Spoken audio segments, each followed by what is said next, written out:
Kamusta mga kapromotor? It's been a while. And it's really been a while. I know, 2 years din yung last upload ko if I'm not mistaken. So ito, subok lang ulit. Sobrang dami lang ganap at nangyari kaya ngayon lang ulit nakabalik. Anyway, so ito na nga. Punta na tayo sa pakay ng video ko na ito. Isa ka din pa sa na-hype sa adventure scooter? Well, personal ako hindi masyado. Pero dahil sa sobrang dami naglabasan ng mga bagong motor, especially itong ang ADV scooter, nakakaengganyo lang naman talaga dahil sobrang gaganda ng naglalabasan at hindi na basta performance ang ibinibigay sa atin at kagapuhan. Kung hindi itong mga siksik at loaded na features ng mga modernong scooters na ito. So, kung isa ka sa nangangarap na magkaroon o bumili ng ADV scooter at nahihirapan ka din pumili kung ano ang kukunin mo, it's a good problem at all, ika nga. Better naman talaga ang mas maraming choices kaysa sa walang ibang mapagpilian. Having said that, alin nga ba sa mga ADV scooter na ito ang dapat mong kunin? Ano ba ang dapat na para sa'yo? O ano bang masulit? So many factors talaga ang dapat i-consider when it comes to buying a motorcycle. Well, hindi ko na iisahin pa kasi nga at the end of the day, ikaw pa din, choice mo pa din, at ikaw lang ang masusunod. Yes, you can get ideas from watching reviews, reading articles, however, yung mga factors and your own choice pa din ang mananaig. So, ano nga ba ang papel ko dito sa paggawa ng video na ito? As I've said, may tulong din ng ang mga review na napapanood natin dahil ganun din ang ginagawa ko before buying a stuff or any item. So, going back sa mga ADV scooters, alam naman natin na si Honda talaga ang unang nagdala ng ADV scooter sa bansa at doon nagsimula ang pagka-hype nito. At ang sumunod na nangyari, ayun na nga, sunod-sunod na ang pagdami ng ganitong klase ng scooter sa atin. And again, which makes it hard for us na pumili kung anong bibilhin. Though, marami nagsasabi syempre, Honda pa din. At kung ano-ano pang dahilan, bakit si Honda pa din? And yes, I must agree, Honda is Honda. The quality, the reliability, and parts availability wise, Honda is Honda. Yet, it's nice to have these other motorcycle manufacturers na ihandog ang kanilang sariling ADV scooters to have a great competition. Para sa akin, opportunity ito for the Big Four na kung tawagin na i-improve pa ang kanilang services and the motorcycle itself. What they can really offer for us. I know, marami nang nag-review ng iba't ibang ADV scooters na meron tayo ngayon. Kaya, I will not go into details, but just to give you a little information, I'll post it na lang din sa screen so we can compare about isa na I think medyo naglalaban-laban ngayon sa market. So, first on the list is the Rusi ADV X150i. Sa halagang 110,000, may ADV scooter ka na. And what makes it special? Para sa akin, the 11 liters fuel tank capacity, goods na ito. Especially for long rides. Tapos, bibigyan ka pa ng 40 kilometers per liter na fuel consumption. Astig, diba? Tapos, adjustable windscreen na siya with projected lights and all LED lights. It comes with 149.3cc displacement to be exact. LED screen na din siya mga sir. And talagang masasabing sulit na for its price. Now, sunod ay ang bago din na QJ Motor ATR 160 loaded with 155.6cc displacement, liquid-cooled 8-liter fuel tank capacity na umaabot hanggang 45 kilometers per liter. Meron na rin itong auto start-stop or yung tinatawag na idling stop system sa Honda, TCS or traction control system, phone connect, hybrid system, phone mirroring, TFT display, at keyless na siya. At meron na din itong TPMS or the Tire Pressure Monitoring System sa presyong 159,900. So, saan ka pa?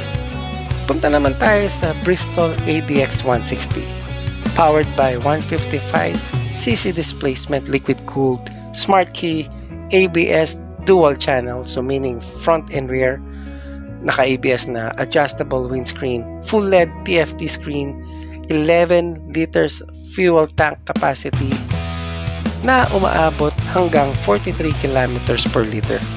Meron na din itong idling stop or the auto stop start. May phone connectivity na din ito kung hindi ako nagkakamali. And naka-spoke rim na to with inverted forks sa halagang 178,000 pesos. Next on the list is the SYM Husky. Personally, nung nakita ko ito, gwapong-gwapo talaga ako. Sobrang angas ng front face niya. So this one has 149.6cc displacement at so far the best fuel tank capacity na meron, which is 15 liters. Grabe, di ba? And based sa review, maabot siya ng 40 to 45 kilometers per liter sa fuel consumption niya. And top features niya, TCS, of course, traction control, mono rear shock, smart key, ABS dual channel, then front and rear, naka ABS na LCD screen, full LED, at meron na din itong tire pressure monitoring system din. Unfortunately, sabi sa mga reviews, hindi daw dinala sa atin yung version na may phone connect or phone connectivity. Nonetheless, with its price of 152,900, sulit pa din para sa napakagwapo at maangas na ADV scooter na ito. Now, punta naman tayo sa Fecon or the FKM Venture 150. Meron itong dalawang variants, Venture 150 Standard and the Venture 150 Ultimate Plus. Same sila with 150cc display, 4-stroke liquid-cooled, dual channel ABS, so front and rear, with 9.3 fuel tank capacity na umaabot hanggang 45 kilometers per liter. TCS na rin siya, full color display, phone mirroring, TPMS or the tire pressure monitoring system. However, sa standard version, ito yung pinagkaiba nila actually ng standard and the Ultimate Plus, yung front and rear camera. Sa standard wala siyang front and rear camera, but si Ultimate, yun actually yung nagpadagdag sa advanced feature ng ADV scooter na ito, the front and rear camera. Ang angas, di ba? Hindi mo na kailangan magpa-install pa ng front and rear camera with just the price of 168,000 pesos. So, sulit na sulit talaga. Meron din siyang kuya pala. So, meron din silang ang FKM, meron din Venture 180. So that's 180cc. So halos same lang sila ng features ng Venture 150. The thing here is the Venture 180 doesn't have a rear camera. Front lang ang meron siya. And its price is 178,000 pesos. So both are keyless with backlit switches. So angas, diba? So sa gabi, yung mga switches mo sa handlebars, kita siya. So mas kita siya kasi may ilaw nga, may ilaw na siya. So goods na goods. Now we go to the original and unang nag-introduce ng ADV scooter sa Pilipinas, which is the Honda ADV 160, which comes with 156.9cc displacement. Of course, the idling stop system, LCD display, 8.1 liter fuel capacity, single ABS, just the front, then TCS of course, keyless and with 45 kilometers per liter na fuel consumption. And its price is 166,900. Though may bali-balita na rin na 2025 version is on its way. So something to look forward to. And